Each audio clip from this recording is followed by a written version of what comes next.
Hello, everybody, and welcome to the Fortress Comic News, episode 398. I am one of your hosts, Chris, alongside my co-host, Mike. Hey. Mike, how's it feel to be 2 episodes away from 400? Only a couple episodes. We're nearing our final form. Just kidding. It's probably like, I don't know, the cell form where he's got the big lips and he's like super jacked. I think that was the second form. Sounds about right. Yep. It's been a minute to watch Cell Saga. Yeah, it's way too long. Wait. That was my favorite saga, too. Really? Yeah. It's a long saga of sucking. Not like the show sucked, but like, sucking people. That was so weird to me when he would just stick his tail into people and they would just disintegrate. It was interesting. I came really close because it was just Black Friday, and Sparking Zero was on sale already. Oh shit! Yeah, I saw that. Yeah, I got close, but I gotta save money. I'm gonna wait. Like for fighting games, I wait till they're like $20 or less. Well, the funny part about that is that's what I do as well. Yeah, and I had literally months ago just bought Dragon Ball FighterZ. Oh yeah, yep. So I don't need another Dragon Ball fighting game right now. Yeah, exactly. And then purchased a Squirrel with a Gun because I had to buy that. That's a game? Squirrel with a Gun? Squirrel with a Gun. You haven't seen Squirrel with a Gun? No, I'm going to look it up after this. Oh my God. Yeah. It's in the title, man. Yeah. Oh, I get That's all it is. I know what the game's all about. That's all I needed to hear. But it looks like... I'd have to look it up because I'm not as like in depth in the video games anymore as I was. I still listen to a lot of podcasts about it and everything, but playing not as much. It must use like the Valve engine because it has Gary's mod written all over it. Oh, okay. Yeah. But it's surprisingly like good looking game for an indie company that's like, hey, let's give a gun to a squirrel. Yeah, that's awesome. And Mike, not like little guns. Like big guns? Like he's holding a like a real gun. Wow, I love that. That's amazing. And you use it to like do platforming stuff too. It's phenomenal. God, I love phenomenal, that. Yeah. David Whalen's back in the show today, everybody. Speaking of squirrels with guns. Yeah, speaking of squirrels with guns, Correct-Handed Comics. I wanted to get because I know we're gonna go down a rabbit hole of video game talk in a second here. He's back. He's gonna talk about his book, The Offspring. Just had issue 28. Hit the shelves. He's got 2 omnibuses out. He's got some other stuff he wants to talk about. So the dude is chugging along. So happy to have him back. So and, yeah, I've noticed through this, Mike, you're firmly on the omnibuses bandwagon. I don't know. I'm very much an omnibuy man. Omnibuses, omnibuy. I could get behind the omnibuy. I'm not opposed to the omnibuy. This sounds like a Seinfeld episode now. Thank you. That's my whole life, man. Yeah, my whole life. Once I hit 30, it's just Seinfeld. I've been trying to be Larry David for about 30 years now, so it's fine. You need about 10 more years, you'll be there. Yeah. I just need to start losing my hair, and I'll be good. Yeah. Omnibuy, omnibuses. I think it's omnibuy. If I had to choose one, omnibuy sounds right. Omnibuy is more fun to say. Omnibuses is like, it's a lot of work to get the us's out. You know, it's a lot of syllables. Yeah, and why use many word when few word do trick? Okay, Gronk. That is a Office reference. Yeah, right.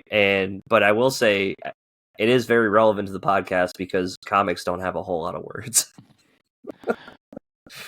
So, not a lot of news, everybody, this week. So, no, but I read a lot of comics.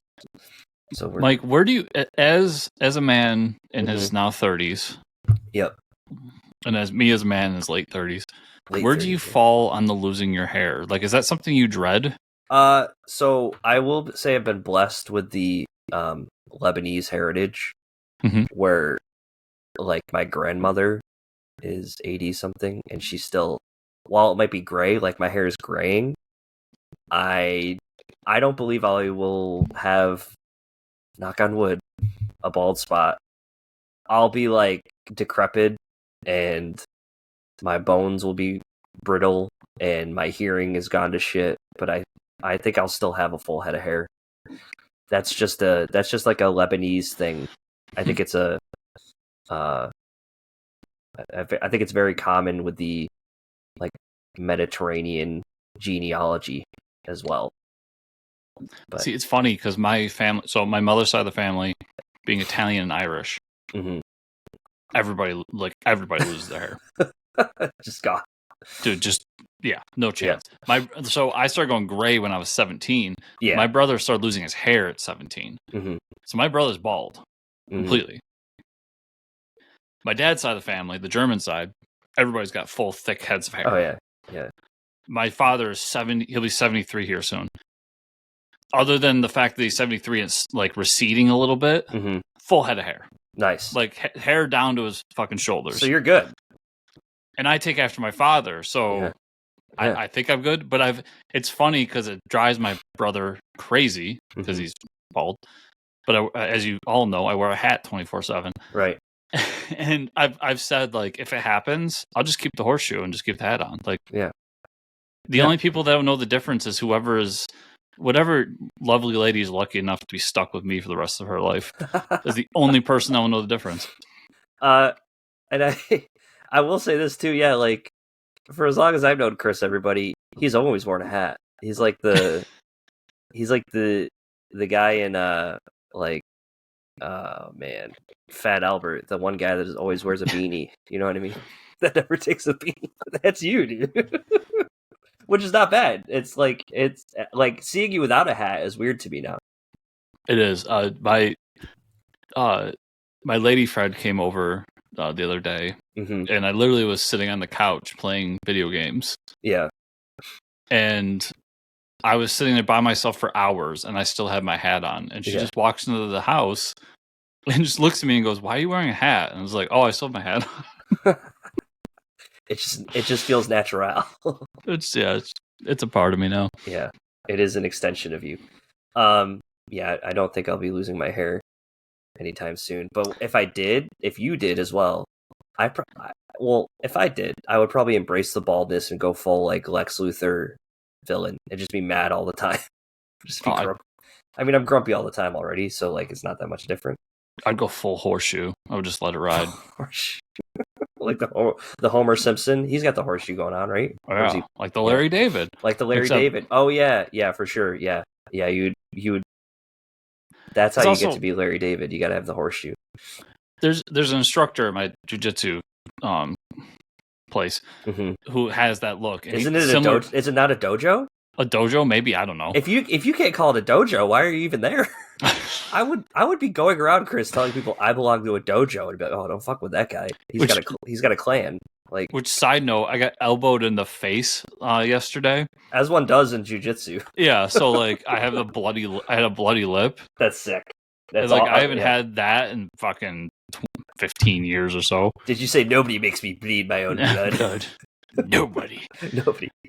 No, but he rocks that. He has the horseshoe with the beard, and I was like, "That's a good look." Yeah, especially when you're wearing like a kimono or a gi.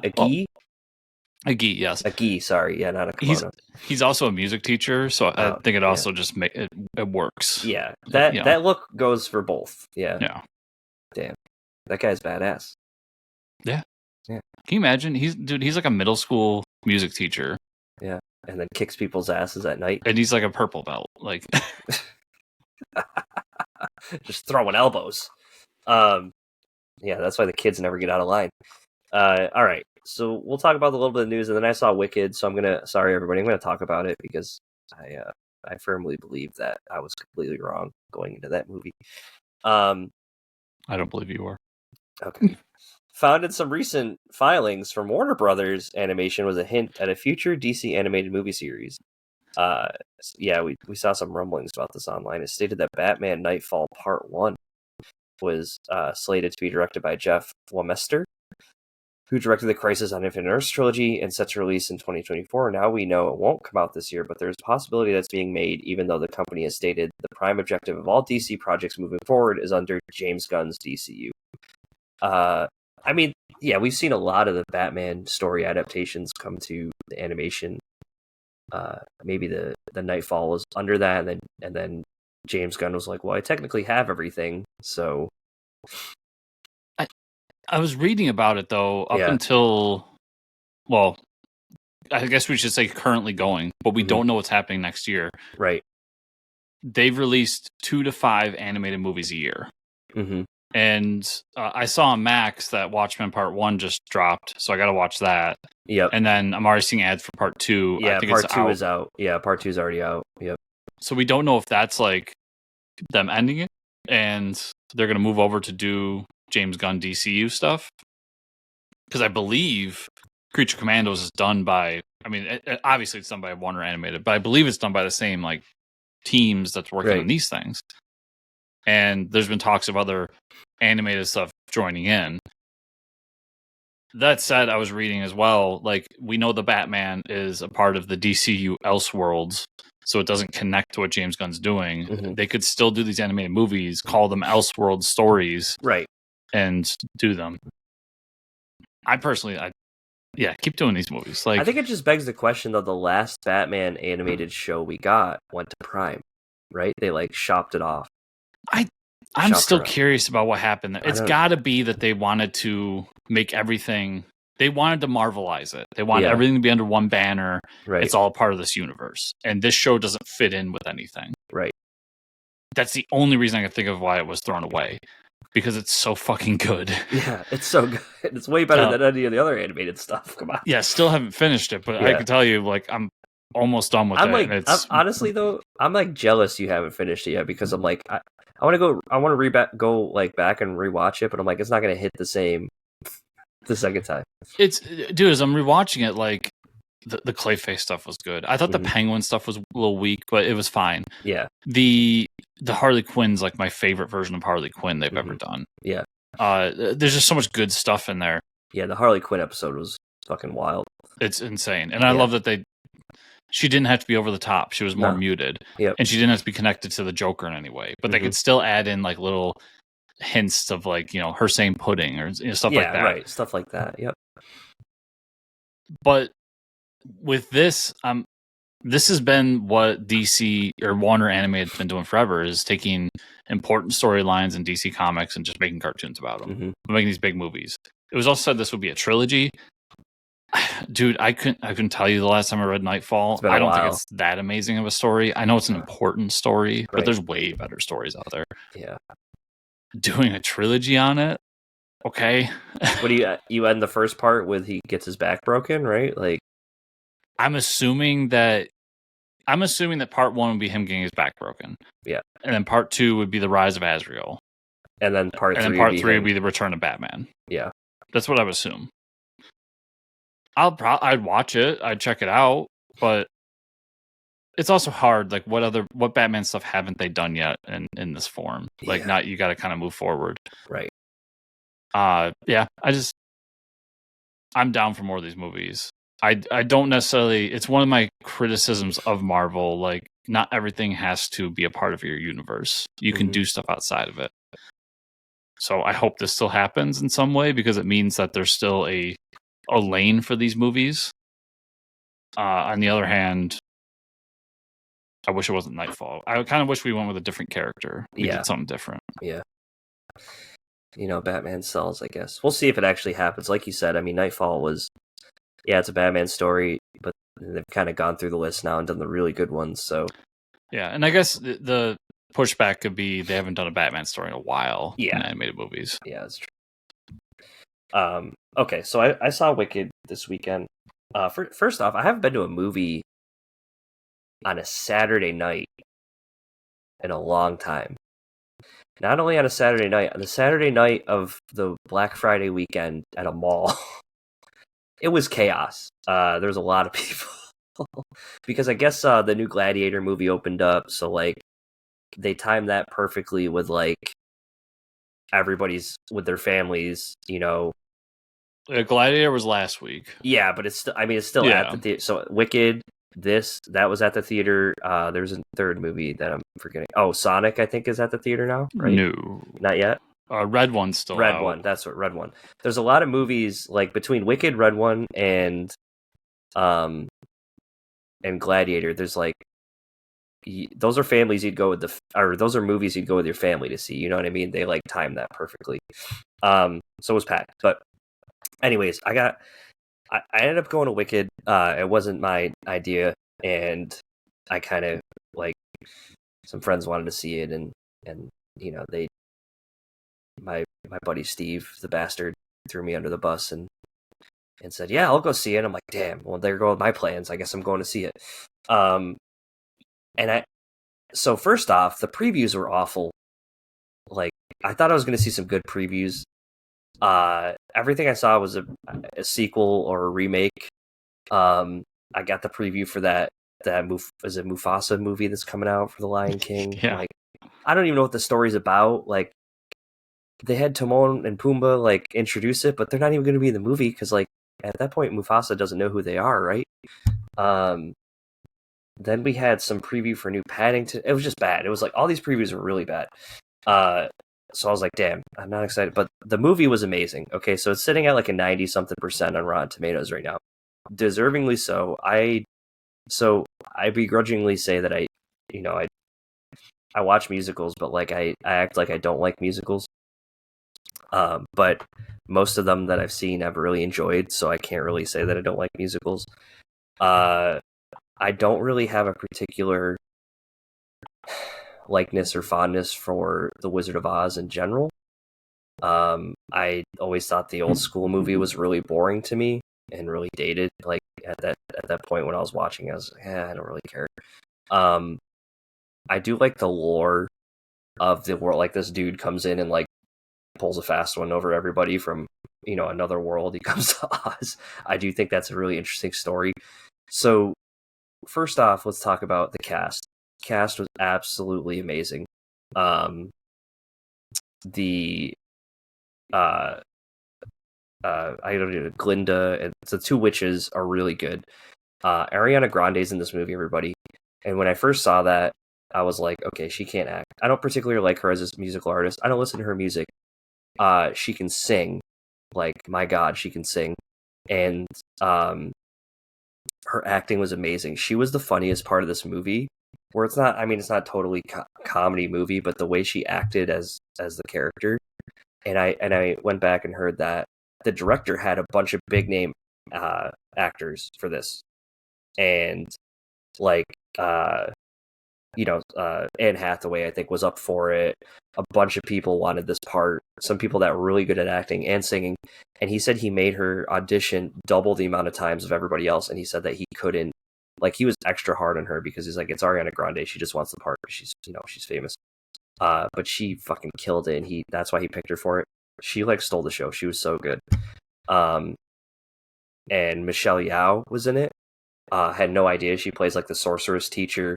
Peter Dinklage voices one of the goats that does, because there's a lot of animals that are still part of the story. Is like animals are still a part of the world that can speak, but the wizard is like taking their speech away and like putting them in cages.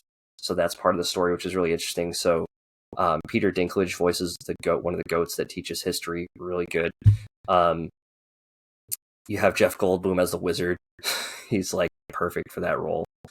So the cast is amazing. The songs are great. I mean, I've never really heard a lot of the songs before. They did all the recordings like live of them acting while they're singing, which is really impressive to me. So like the music sounded real. It wasn't like overly done. And the practical effects. So there's this part where they're doing this like rendition, and they're in this like spinning library where all these books, they can like spin around these poles and like grab books.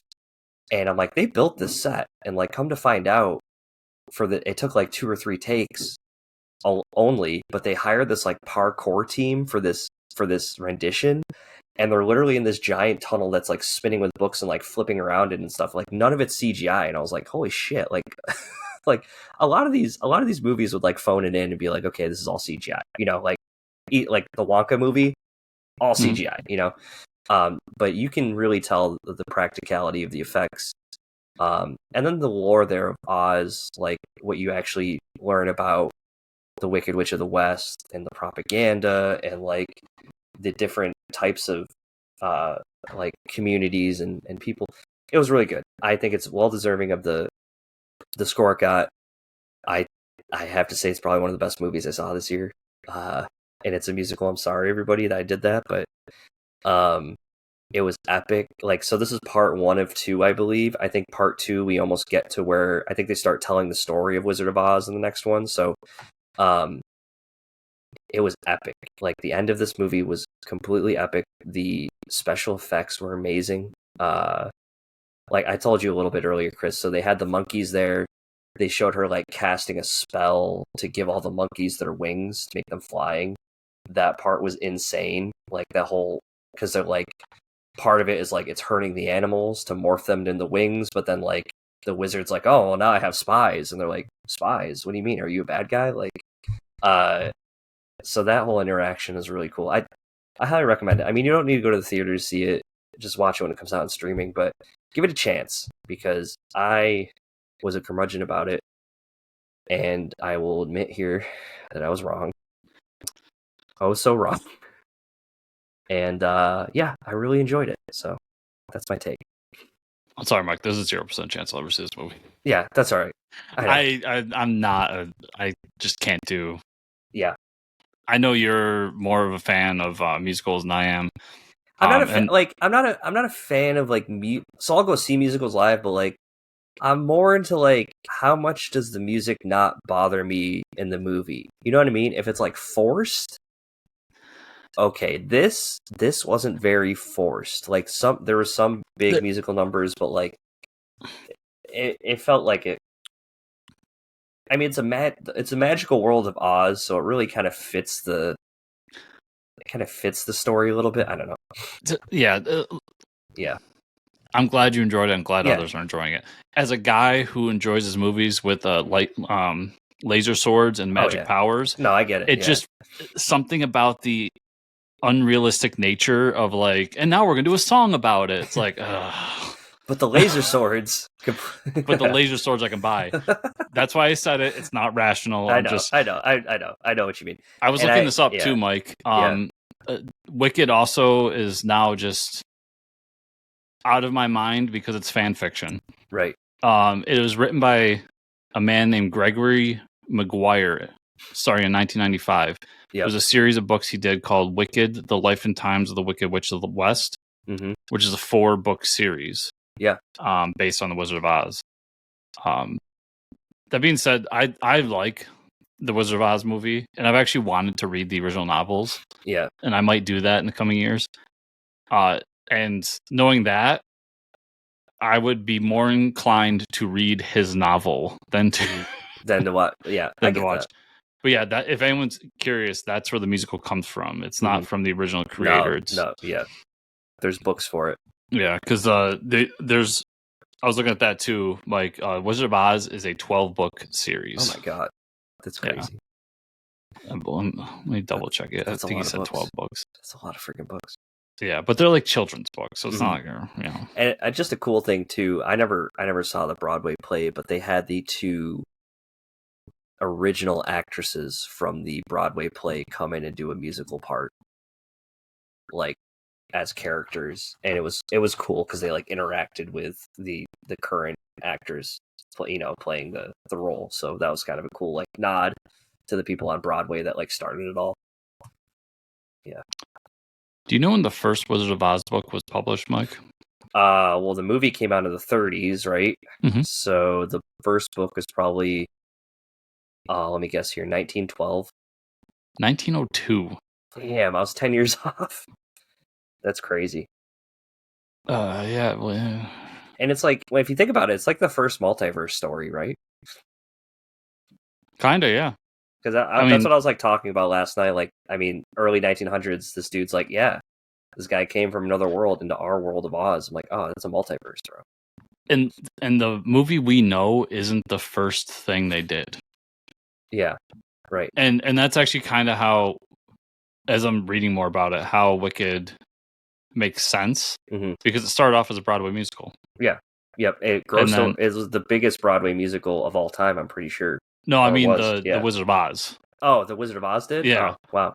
It was a profitable Broadway musical in 1902, right after it was published. So it was a musical before it was the movie. That's interesting. And there were 3 silent films before we got the one that we know.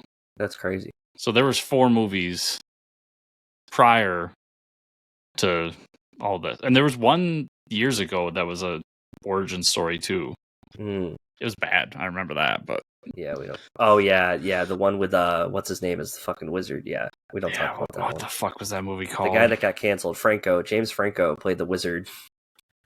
God, I forgot he got canceled. Dude, yeah. What the fuck? I forgot that was even a thing, man. Until you just brought it up. 2013, The Great Oz, The Great and Powerful. That's what it's called. Holy shit. Dude, Mila Kunis was in that. Zach Braff.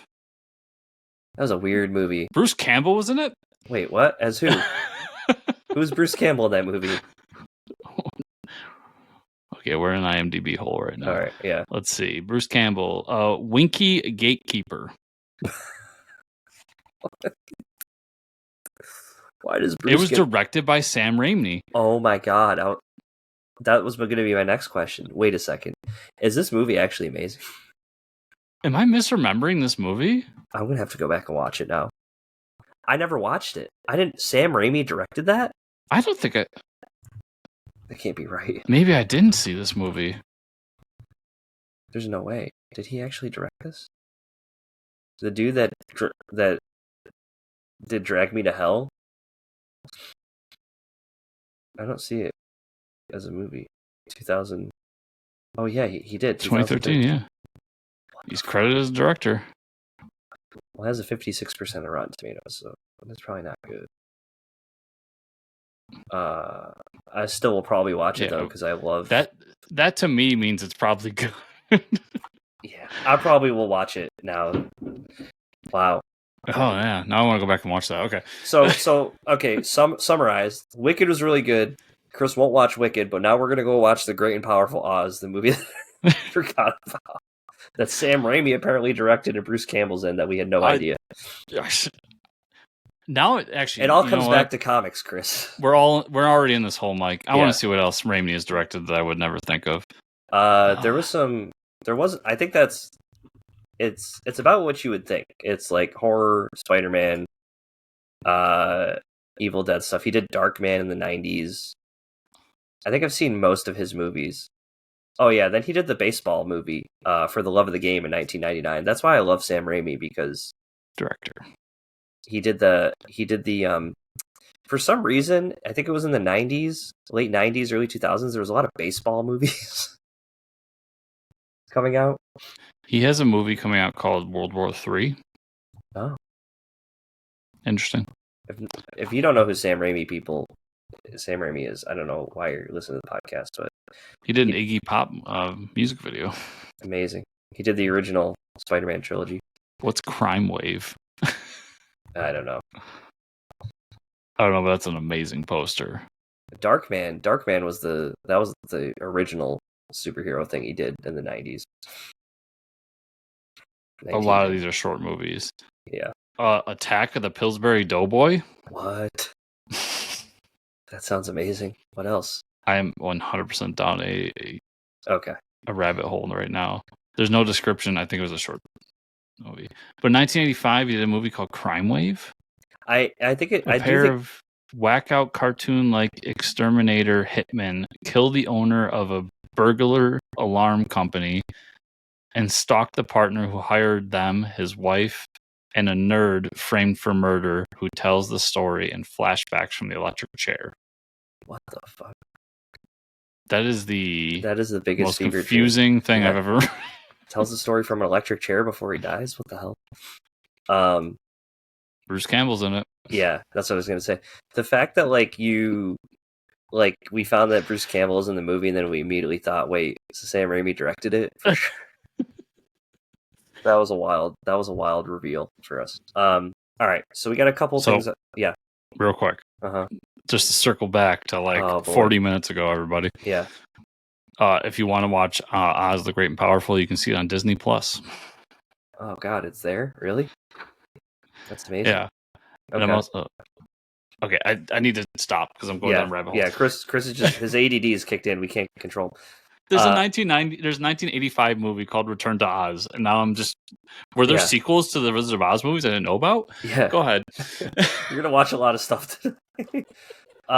So the couple things of comic news we have, it was shared recently that Absolute Batman #1 is this year's highest selling single issue with over 400,000 copies sold. For context, Teenage Mutant Ninja Turtles #1 sold over 300,000, Transformers #1 sold over 200,000. And DC announces going back for a 4th printing. That's awesome. Comics are alive and well. Everybody loves Batman. Everybody loves Scott Snyder Batman. This was like such a... I mean, it was a Batman #1. It's called Absolute Batman. So it's like the, Ultimates Universe Batman. You have Scott Snyder returning. It really just hits all the the cylinders. Yeah, it's funny to me, like 400,000 copies. Yeah. It's a lot. At the same time, boy, that's not a lot. Right. That's true. I mean, how long ago was it that it was in the 90s that Jim Lee had the highest selling comic of all time, and it's like it was barely cracking 1 million, if I'm correct. It's been a while since I checked those numbers. But yeah, it's cool. I mean, you went against 2 other #1s of big name franchises that people have a lot of nostalgia for. And when you see these numbers, it just makes sense to me and why they keep going down the Batman rabbit hole.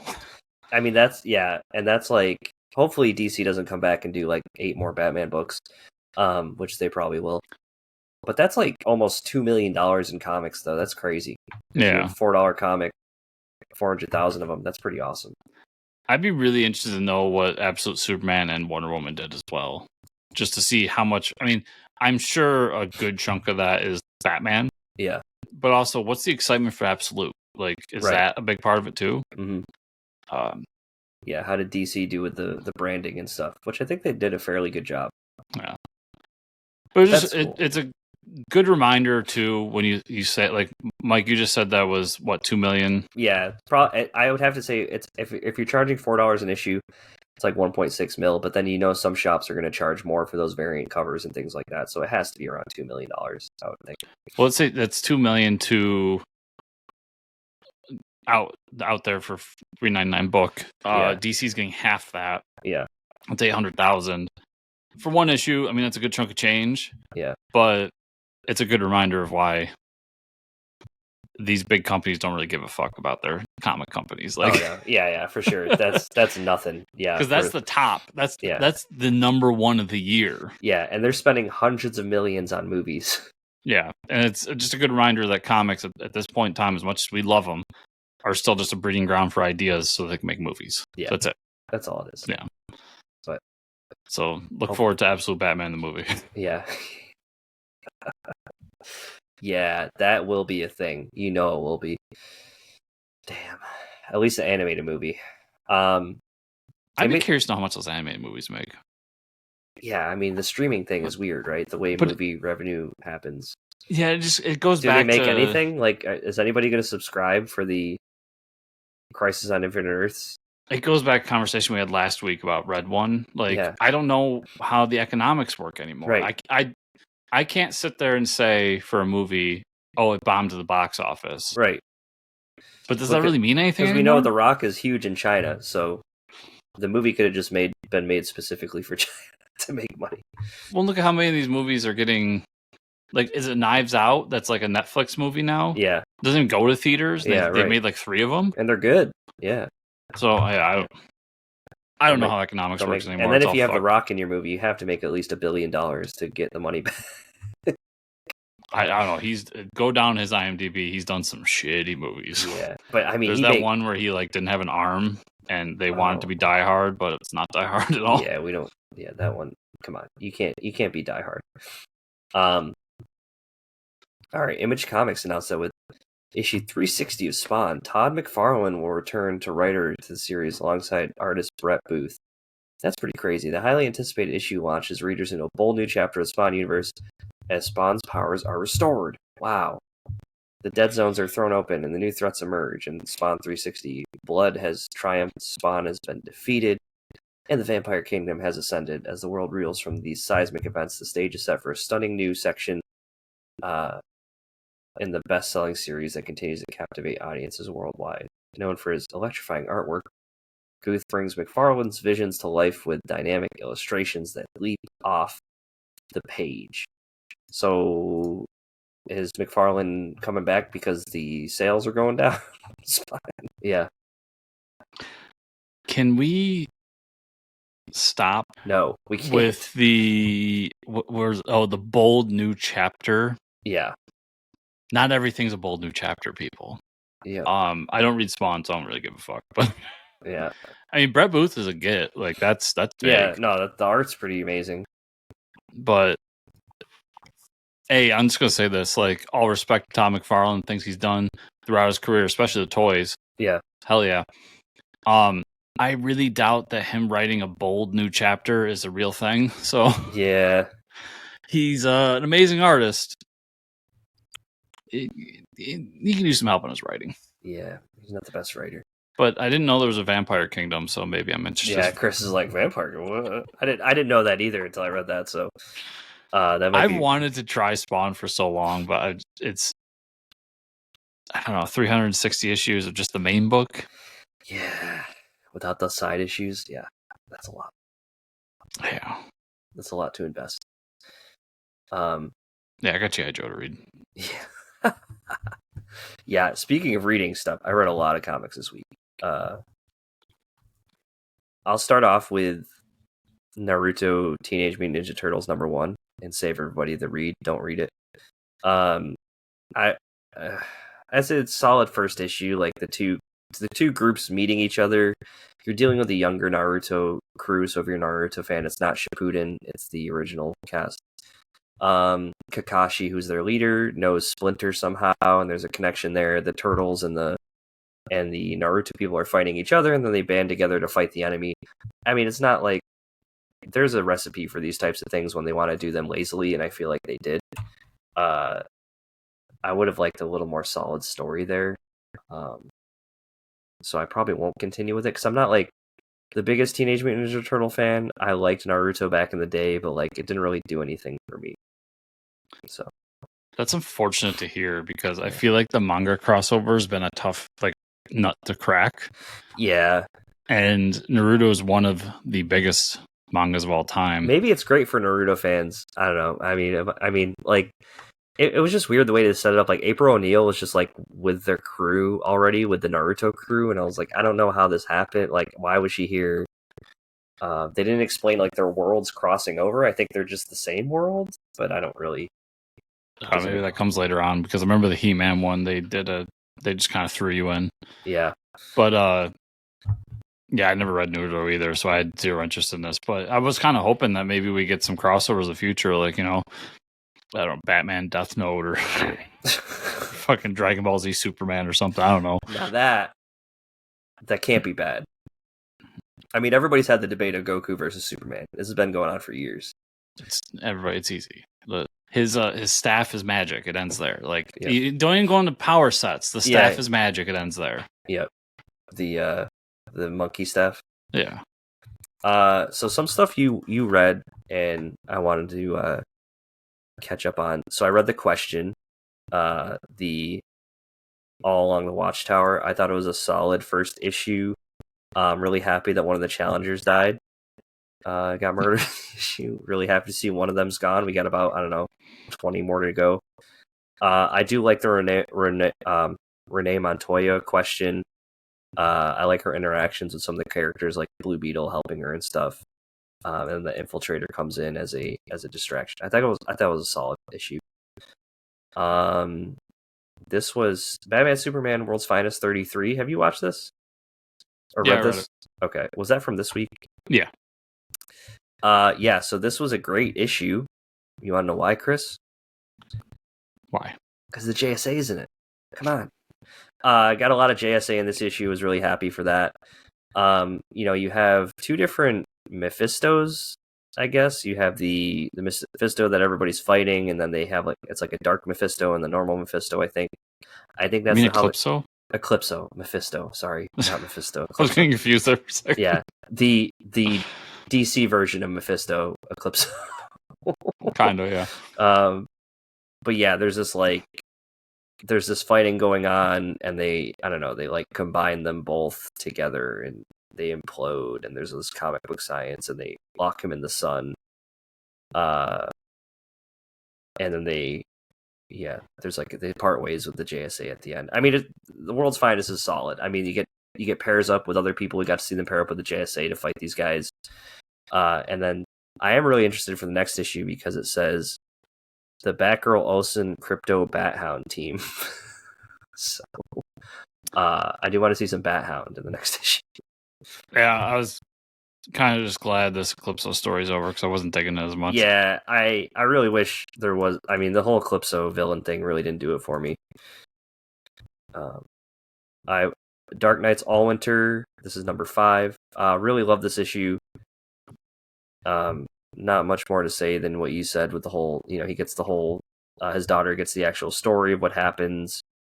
Him throwing an axe and killing Frost was pretty fucking awesome. Or shoot an arrow. He shot an arrow at her. Yeah. I'm guessing his buddy. Is his buddy supposed to be Green Arrow? I wasn't sure because isn't Green Arrow in the main book? Yeah, that's true. So I don't know who this guy was. I couldn't tell by the name. But again, this book is absolutely. This is like so epic. Yeah, I think this particular character was going way deeper in DC knowledge than I know. So yeah. This is Action Comics 1076.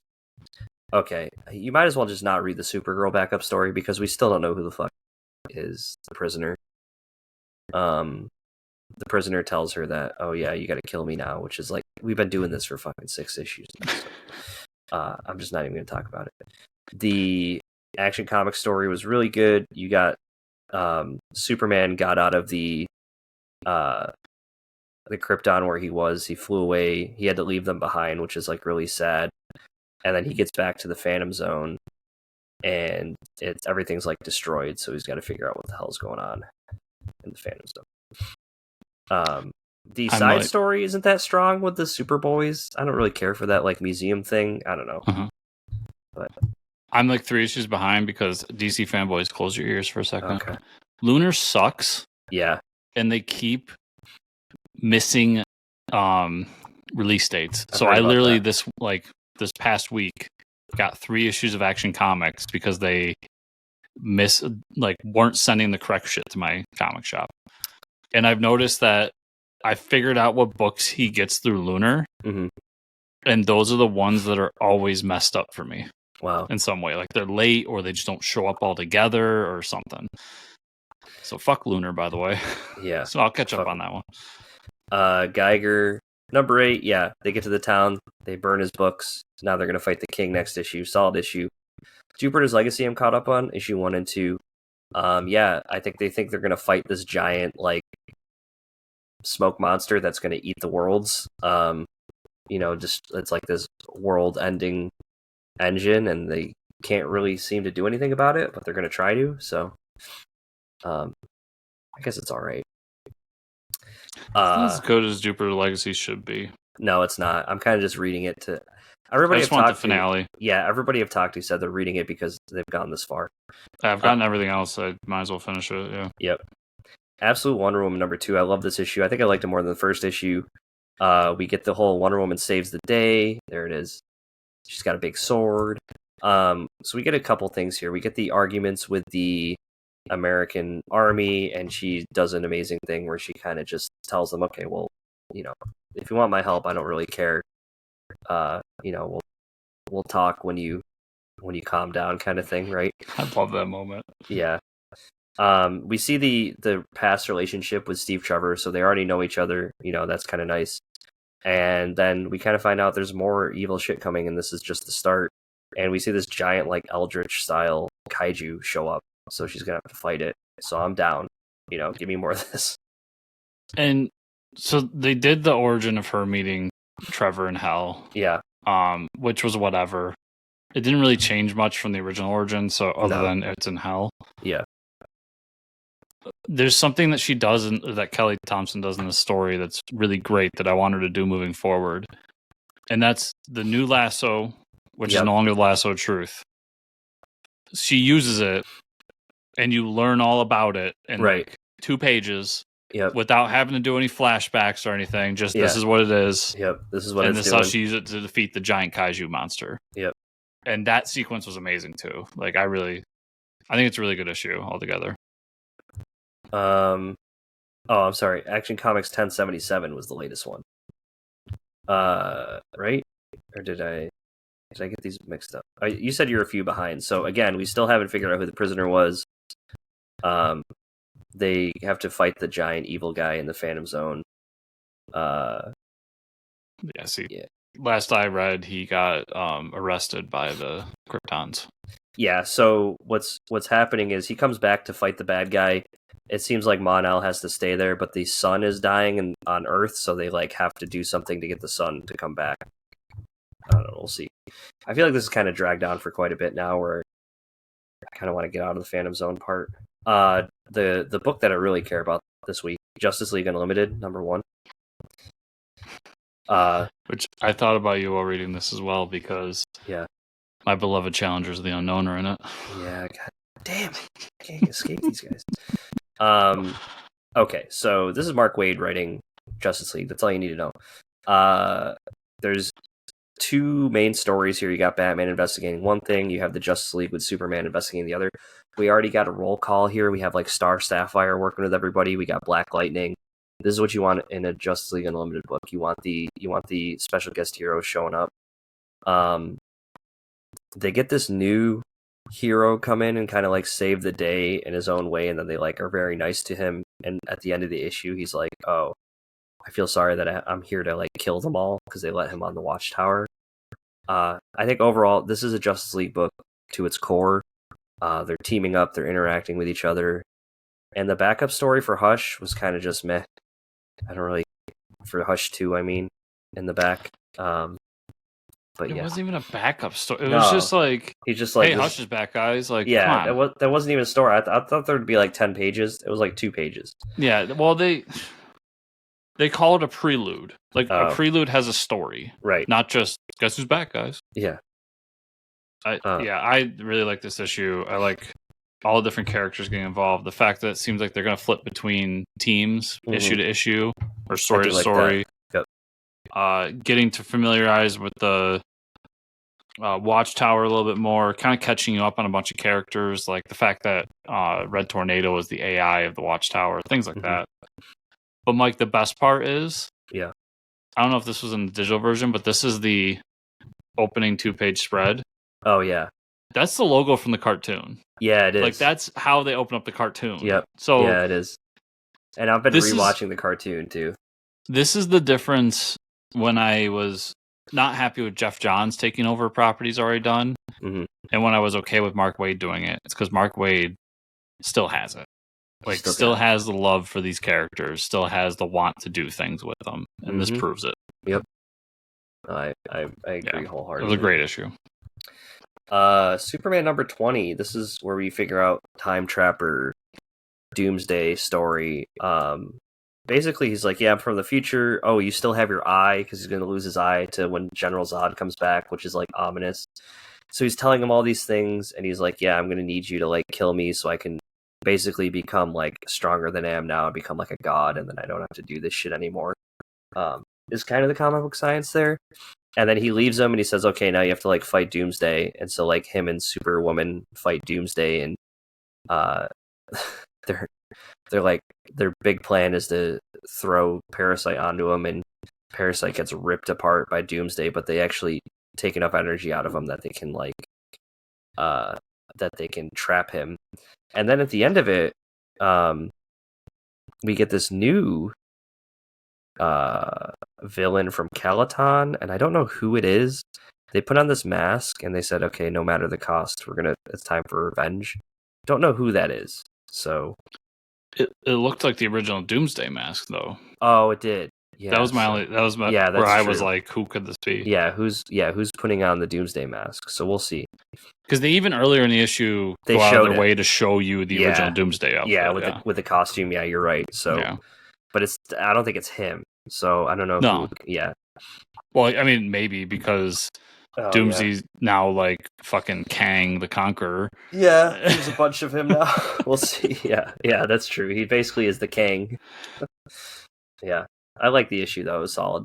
It's a great issue. It's a great use of Doomsday because Doomsday could be a very one-trick pony, and to kind of evolve him into this new thing is ingenious. Joshua Williamson's killing on Superman, and the idea that like I now know to expect a General Zod story at some point. It's like, yeah, that sounds awesome. Yeah. Batman, Santa Claus, Silent Night returns. Yeah, I really like this issue. We're basically getting these like demon monsters from the first series that they have these symbols on them. They never really left after the whole Krampus unleashing them. Robin goes to Zatanna for help, and Santa shows up and explains like the situation to them, while everybody that's kind of left behind has to fight this like giant titan. And they're almost like in a mysterious world where they get invited to this solstice party by this knight that they've been like they're like tracking down this knight that's been like disintegrating people, and it almost seems like they're trapped in this world now, so Santa has to help them get out. It's awesome. I think they've done a really good job with the story building here. Yeah, it's a really great issue. I've been saying that like this is I hope they do this every year till the end of time now, because this is now my introduction to the Christmas season. Yeah. I was like, I'm like, I can't get enough of that shit, dude. I'm like, this is it. It's such a good time, and it's the fact that it's Damien that has to team up with Santa. Yeah, and how he gets all excited when he's like, "Oh, that's how you knew I was here, because I did it near a Christmas tree." Yeah, I was talking near a Christmas tree. He's like, awesome. Wow, that's amazing. And then my last book I had this week was Hyde Street #2, where we get the whole origin of the little killer Boy Scout kid. Yeah, I think it was a solid issue. This kid kind of came from a shitty family, down on his luck, and then he kind of started terrorizing people in the 50s, got put on Hyde Street, and then we see him like interact with a bad cop and like put him through the ringer and like torture him, who was like also a serial killer. So we see like his completely evil side, and then we get him talking to the main guy. I forget what they call him, the keeper or the scorekeeper. The scorekeeper. So he's like talking about how he needs to start playing nice with Mr. X-Ray, or there'll be like consequences kind of thing. And then he's like decorating the Christmas tree, and we hear that next issue Santa Claus is coming to town, which is pretty exciting. I really like this series. I think it's awesome. Yeah, these like one-shot kind of stories are really cool, and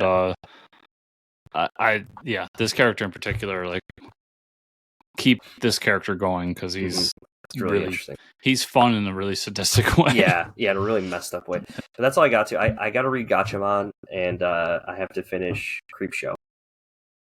That's funny, because I got Gatchaman #5 right here. Nice. We circle back to the team as they're trying to get away from that giant like tentacle monster thing. Mm-hmm. And how it's basically them just completing that part of the mission, and learning that June, when she was with the B team, she told the B team, because the B team was told to like go back to base and regroup, and she's like, no, we're going to help our friends.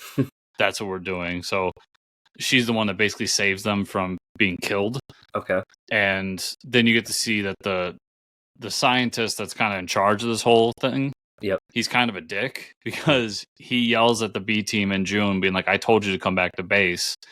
And June and the team are just like, if we didn't do that, they would all be dead. Yeah. Like, what'd you want us to do? He goes, it doesn't matter. Orders are orders. So there's definitely like a divide happening here at the end of this issue. So it's getting a little bit deeper into the story. Mm-hmm. So that was a good issue. I really enjoyed that book. A few other from this week. West Coast Avengers #1, Mike. Nice. So a lot of these characters I don't follow, so they did a great job of like reintroducing them. For instance, I guess Iron Man is having issues with his armor. So the reason he's wearing like a classic armor suit is that's the one he had stored in LA. Okay. And he has to like hook up a battery to it, like a car battery, to get it to work. So I'm assuming something with his like chest piece isn't working. Okay. I don't read Iron Man, people. I'm sorry. Yeah. Sorry, folks. And so basically we find out that he's kind of turning the West Coast Avengers into a pseudo Suicide Squad. Okay. Where he's getting ex-supervillains who want to go good and bringing them on the team. So that's where we get Ultron. Something's going on with Ultron. We don't quite know. They're keeping it a mystery, but he has decided he wants to be a hero now.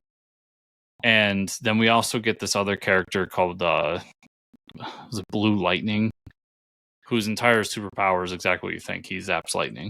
Okay. And then Spider-Woman's part of the team, and War Machine.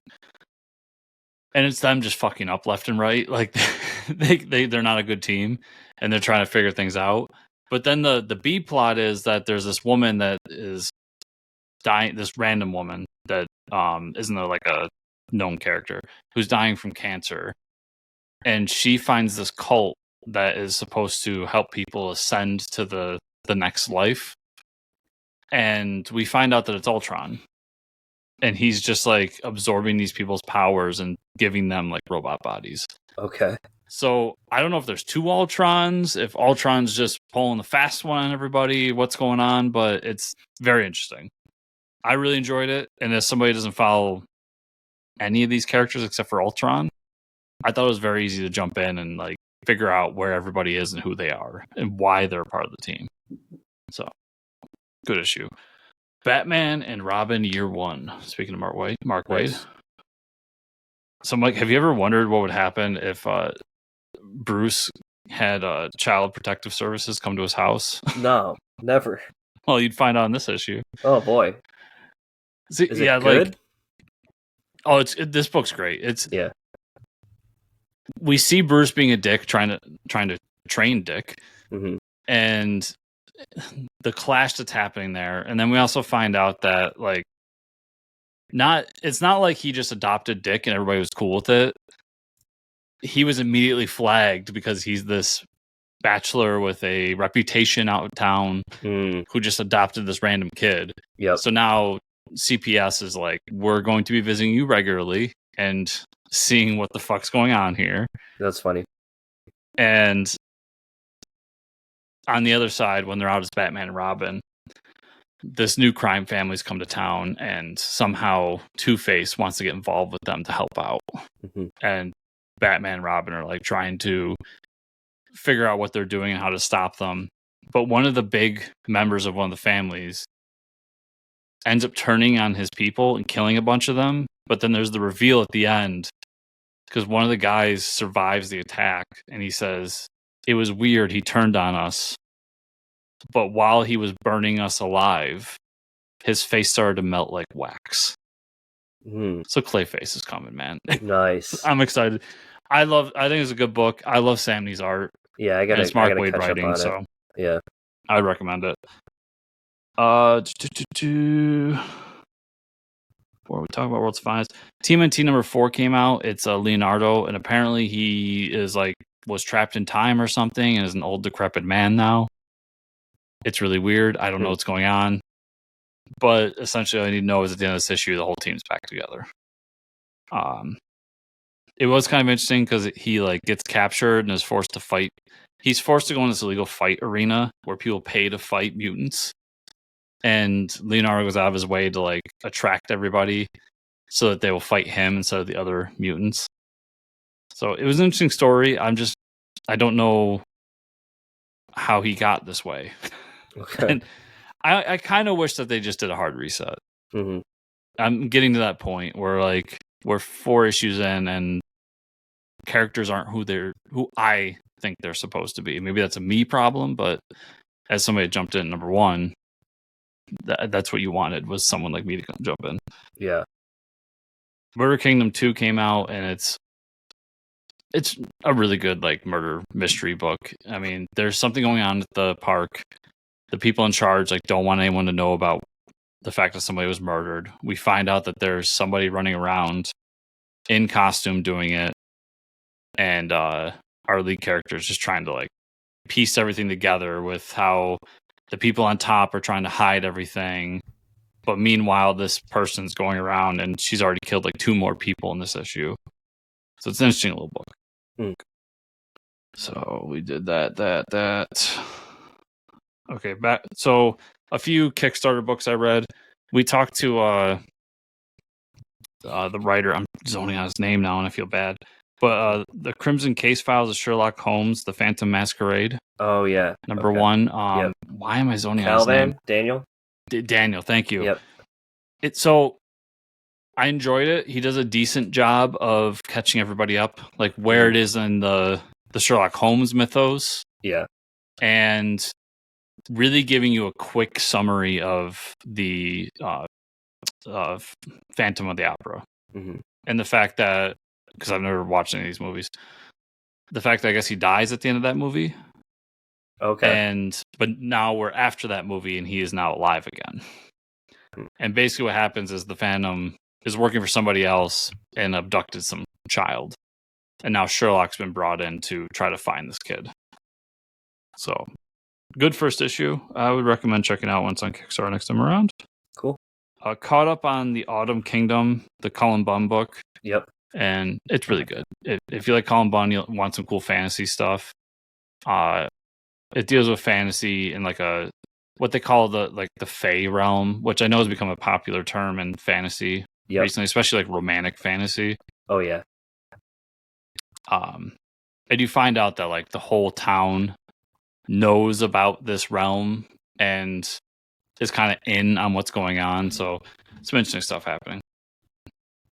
And then I also read an old issue was Star Wars Ewoks #2. It's good Ewok action. If you want some Ewoks beating up on some more Imperials, Star Wars Ewoks.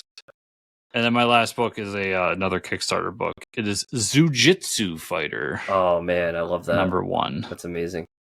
It's basically you've got this company that is breeding and genetically manipulating these animals to be humanoid and then training them in martial arts because why not? And then they started basically UFC. Like it's a giant arena league where they fight each other. So the first like fight you see is one of the tiger characters fighting a hippo. And like what's cool about it is if you look at it, they're using, and I read up on the creator of it. He's a ex-MMA guy who's like really big in martial arts and everything. They're using real techniques in this book. So you can actually see like the jujitsu that they're using or the Muay Thai or whatever. And then to get a little bit deeper into it, we find out the different species. There's rules on breeding and like who they can be around and all these things. And it ends in a very dark way. So spoilers, I guess, for this issue, but I want to bring it up because there's one point where the guards are talking about this lioness human thing, about how like sexy she is and everything. And then fast forward to the end of the book, and those 3 guards are now in her room, basically trying to rape her. Oh god. And that's when her secret lover, which is the tiger we meet at the beginning, comes in and just kills them all. Amazing. It's like, fuck you all. Yeah, that's awesome. But now it leaves everybody in a place because they're not supposed to be interloping. They're not supposed to be like out of their cages and all this. And now there's just all these dead bodies in this. So while it's a simple premise that was really cool, I thought the story got deeper than it needed to, and I'm glad it did. So I would definitely check it out next time it's on Kickstarter. Cool. Well, Mike, that's everything I read this week. Where can people find you on the internet? You can find me at Fortress Ricker on X. Where can they find you, Andrew? You can find me on X, Blue Sky, all those social media networks at Fortress Chris, also at chriscomicscorner.substack.com. And also you can find the show on X at Fortress Pod or fortresscomicnews.com. And if you want to support the show, 5-star reviews on podcatchers, like, subscribe, share, comment down below on the YouTube version, and patreon.com/Fortress Comics. Thank you guys so much for watching and or listening this week. We'll see y'all here next week. See ya.